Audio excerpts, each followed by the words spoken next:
دوستو اگر ابھی تک آپ نے اس کہانی کا پریویس حصہ نہیں دیکھا چینل پر وزٹ کر کے وہ دیکھ لے، سبسکرائب نہیں کیا تو پلیز وہ بھی کر دے۔ تو اب یہ کہانی یہاں تک آ گئی کہ آئی لینڈ پر سروائیورز کو ایک ہفتے سے زیادہ سمے بیت چکا ہے، ابھی تک کوئی نہیں آیا۔ جیک کے ساتھ کچھ لوگ گفا میں رہنے گئے ہیں اور کچھ ابھی بیچ پر ہے۔ شروعات جیک سے ہوتی ہے، وہ کیٹ کے مگ شاٹ کو دیکھ رہا تھا، وہ بیچ پر آیا تھا۔ پیچھے سے کیٹ آتی ہے، مذاق میں کہتی ہے کہ اس سے بھی اچھی تصویریں ہیں میری پاکٹ میں رکھنے والی بھی، اگر رکھنا چاہو تو۔ جیک مسکراتا ہے، کہتا ہے کہ میں بس کچھ چیزیں لینے آیا تھا، میرے سامان میں یہ پڑا تھا، سوچا تمہیں واپس کر دوں۔ کیٹ جیک سے پوچھتی ہے کہ کیا تم مجھ سے ناراض ہو کہ میں تمہارے ساتھ کیب میں نہیں آ سکی، مگر جیک کہتا ہے کہ نہیں، میں بس حیران ہوں کہ تم یہاں کیوں رکی ہو۔ کیٹ بتاتی ہے کہ سعید کے پاس ایک پلان ہے یہاں سے نکلنے کا، وہ فرینچ لیڈی کا سگنل ڈیٹیکٹ کرنے والا ہے۔ جیک اس کی بات کاٹتا ہے اور کہتا ہے کہ ہم دونوں جانتے ہیں کہ اس سے کام نہیں بنے گا۔ فرینچ لیڈی کی اپنی ڈسٹریس کال پچھلے 16 سال سے لوپ میں چل رہی ہے، اسے کوئی بچانے نہیں آیا تو ہمارے لیے کون آئے گا۔ خیر اچانک سے دونوں کے بیچ سوئر آ جاتا ہے۔ کیٹ اس سے پوچھتی ہے کہ تمہیں کیا چاہیے سوئر؟ تو سوئر کہتا ہے کہ میں نے سنا ہے کہ ڈاکٹر یہاں سے جانے والا ہے، یہ ٹینٹ مجھے پسند ہے تو سوچا کیوں نہ اس پر اپنا حق جما لوں، اسے میں اپنا نیا گھر ہی بنا لوں گا۔ خیر جیک وہاں سے چلا جاتا ہے۔ بعد میں ہم دیکھتے ہیں کہ سعید نے 3 اینٹیناز بنائے ہیں جسے وہ آئی لینڈ کے الگ الگ جگہوں پر فٹ کرنے والا تھا، ایک یہاں بیچ پر، دوسرا ہائی گراؤنڈ مطلب کہ پہاڑی پر، اور تیسرا جنگل میں، کیونکہ ان لوگوں کے پاس بیٹری بہت کم بچی ہے، اس لیے سعید کے پاس بس 1 منٹ یا اس سے بھی کم سمے ہوگا جب وہ سگنل کو لوکیٹ کرے گا، اور تینوں اینٹینا ایک ہی سمے پر سعید کو ایکٹیو چاہیے ہوں گے۔ بون پوچھتا ہے کہ یہ ہم کریں گے کیسے، ایک دوسرے کے بارے میں کیسے پتا چلے گا کہ کب ہم اینٹینا کو آن کریں؟ تو سعید کے پاس فائر ورکس کا آئیڈیا تھا کہ پہلے میں فائر کروں گا، بیچ والے کو سگنل مل جائے گا، پھر بیچ والا، اور اس کے بعد کیٹ فائر کرے گی۔ اب سعید کے پاس تھوڑا ٹائم ہوگا۔ خیر جنگل میں جانے کے لیے کیٹ تیار ہو جاتی ہے، بیچ پر بون اور پہاڑی پر چڑھنے کے لیے خود سعید جانے والا تھا۔ اب جانے سے پہلے کیٹ سوئر کے پاس آتی ہے کیونکہ سعید کو ایک بیٹری کی ضرورت تھی۔ سوئر کے پاس ایک لیپ ٹاپ تھا اور اس میں بیٹری تھی، مگر وہ آسانی سے نہیں دینے والا تھا، تو کیٹ اسے کہتی ہے کہ تمہیں شرم نہیں آتی، کریش کے بعد سے تم نے کسی کی مدد نہیں کی، بس ایک پیراسائٹ کی طرح ہو، لیتے بہت کچھ ہو دیتے کچھ نہیں۔ سوئر تانا مارتا ہے کہ کیا ہوا ہے کیٹ، اتنا غصہ، جیک سے بریک اپ کا غصہ مجھ پر نکال رہی ہو؟ کیٹ کہتی ہے کہ میں جانتی ہوں تم اس آئی لینڈ پر کیوں خوش ہو اور یہاں سے جانا نہیں چاہتے، کیونکہ وہاں باہر کی دنیا میں تمہارا کوئی نہیں ہے، کوئی نہیں جو تمہیں یاد رکھے، تمہاری پرواہ کرے۔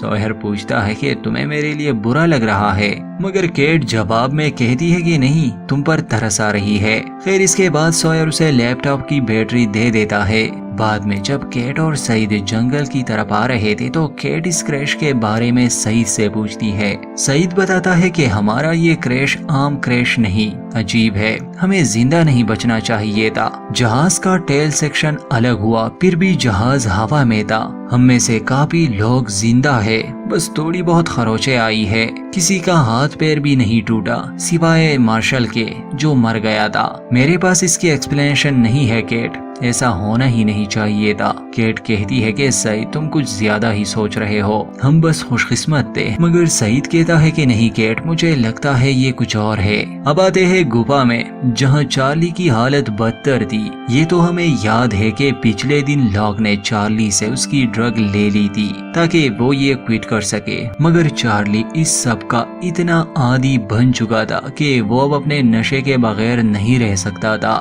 خیر ٹھیک اسی سمے لاک اس کے پاس آتے ہیں اور کہتے ہیں کہ چارلی چلو دونوں واک پر جائے جنگل میں۔ چارلی نہیں آنا چاہتا تھا، مگر لاک اسے کہتے ہیں کہ یقین کرو تمہیں اچھا فیل ہوگا۔ خیر چارلی اس کے ساتھ جنگل میں چلا جاتا ہے، مگر ایک جگہ وہ مسٹر لاک سے کہیں کھو جاتے ہیں۔ اور پھر چارلی پر ایک بور حملہ کرنے کے لیے بڑھتا ہے۔ چارلی اپنی جان بچا کر بھاگ رہا تھا اور ٹھیک سمے پر لوگ اسے ایک جال میں پھنسا دیتے ہیں کیونکہ آلریڈی اس نے ٹریپ سیٹ کیا تھا اور چارلی تو بس اس کے لیے ایک چارے کی طرح تھا۔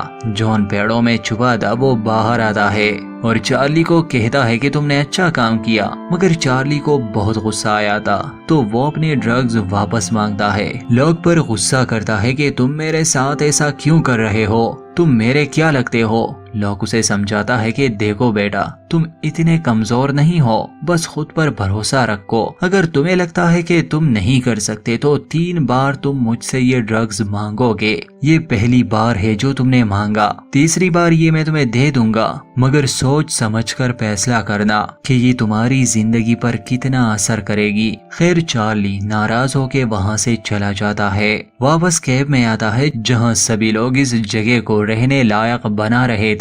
اس سمے جیک اور ہرلی میڈیکل سپلائز لا رہے تھے تو چارلی مدد کرنے کی کوشش کرتا ہے مگر اس کے ہاتھ سے بیگ گر جاتا ہے اور بعد میں وہ اس میں نشے کی گولیاں ڈھونڈنے لگا۔ جیک اسے پکڑ لیتا ہے۔ چارلی بہانہ کرتا ہے کہ میرے سر میں بہت درد ہے۔ خیر جیک کو شک ہونے لگا، وہ اسے کچھ دیتا نہیں۔ خیر اسی کیب میں ایک جگہ تھی، جیک کو لگا وہ سیف ہے اس لیے وہ میڈیکل سپلائز وہاں رکھنے والا تھا کیونکہ وہ جگہ ٹھنڈی تھی۔ چارلی کا گٹار کیس آلریڈی وہاں پڑا تھا تو ہرلی وہ نکال لیتا ہے اور چارلی کو کہتا ہے کہ تم اسے کہیں اور رکھو۔ بس چارلی تو پہلے سے ہی سٹیا گیا تھا۔ وہ جاتا ہے جیک کے پاس اور اس سے بحث شروع کرتا ہے کہ آخر تم سب لوگ میرا مذاق اڑانے میں کیوں لگے ہو؟ کہتے رہتے ہو کہ چارلی وہ نہیں کر سکتا، یہ نہیں کر سکتا، مجھے چھوٹے بچے کی طرح ٹریٹ کیا جاتا ہے۔ اب جیک بھی حیران تھا کہ آخر اسے ہوا کیا۔ وہ اسے شانت کرنے کی کوشش کر رہا تھا مگر چارلی کے تیز آواز سے گفا کے اس حصے میں وائبریشن ہوتی ہے اور پتھر گرنے لگے۔ باقی سب باہر یہ دیکھ کر ڈر جاتے ہیں، اس طرف بھاگتے ہیں۔ چارلی تو صحیح سلامت باہر آ چکا تھا مگر اب اپنا ڈاکٹر اندر ہی تھا۔ ہرلی چارلی کو جلدی سے بیچ پر مدد کے لیے بھیجتا ہے کہ سب کو بتاؤ اور کیٹ کو بھی۔ چارلی بھاگتے بھاگتے بیچ پر پہنچ جاتا ہے، سب کو کیب والے حادثے کے بارے میں بتاتا ہے کہ جیک پر پتھر گر گئے ہیں، وہ زندہ ہے یا نہیں ابھی تک نہیں معلوم۔ خیر مائیکل بون کچھ اور لوگ کیب کی طرف بھاگتے ہیں مگر بون کو سعید نے راکٹ والا کام دیا تھا کہ وہ اینٹینا کو ایکٹیویٹ کرے گا۔ اب جیک کی مدد کے لیے وہ جانے والا تھا مگر اپنا کام وہ شینن کے حوالے کرتا ہے۔ اب شینن جیسی کام چور پورے سروائیورز میں نہیں ہے۔ خیر شینن ہاں تو کرتی ہے کہ وہ ٹھیک 5 بجے اس فائر ورک کو چلائے گی۔ باقی سب کیب کی اور بھاگتے ہیں۔ چارلی کیٹ کو ڈھونڈنے کی کوشش کر رہا تھا۔ سوئر اسے کہتا ہے کہ تیری قسمت ہی خراب ہے، وہ جنگل میں گئی ہے، تم اپنا کام کرو اور میں اسے بتانے جا رہا ہوں۔ جب مائیکل اور باقی لوگ کیب میں پہنچ جاتے ہیں تو مائیکل سب کو کہتا ہے کہ ایک چیز کو بھی ہاتھ مت لگانا، اگر تھوڑی سی بھی غلطی ہوئی تو سب گڑبڑ ہو جائے گی۔ مائیکل اصل میں 8 سال کنسٹرکشن کے بزنس میں تھا تو اس طرح کے حالات سے وہ گزر چکا تھا۔ وہ ایک خاص جگہ کو کھولنے کو کہتا ہے کہ اس سے پتھر نہیں گریں گے۔ یہ لوگ کافی ٹائم سے پتھر باہر نکال رہے تھے۔ ہرلی جیک کو آوازیں دے رہا تھا، جواب میں جیک بھی آواز دیتا ہے کہ میں ہل نہیں پا رہا۔ یہ لوگ خوش تھے کہ چلو وہ زندہ تو ہے کیونکہ ڈاکٹر پر ہی تو سب کی امیدیں ٹکی تھی، یہ بندہ ادھر ادھر ہو گیا تو پتہ نہیں ان کا کیا ہوگا۔ سوئر بھاگتے بھاگتے کیٹ اور سعید تک پہنچ جاتا ہے۔ اس سے پہلے کہ سوئر کیٹ کو حادثے کے بارے میں بتاتا، وہ پہلے سے ہی اس کے ساتھ بدتمیزی کرتی ہے،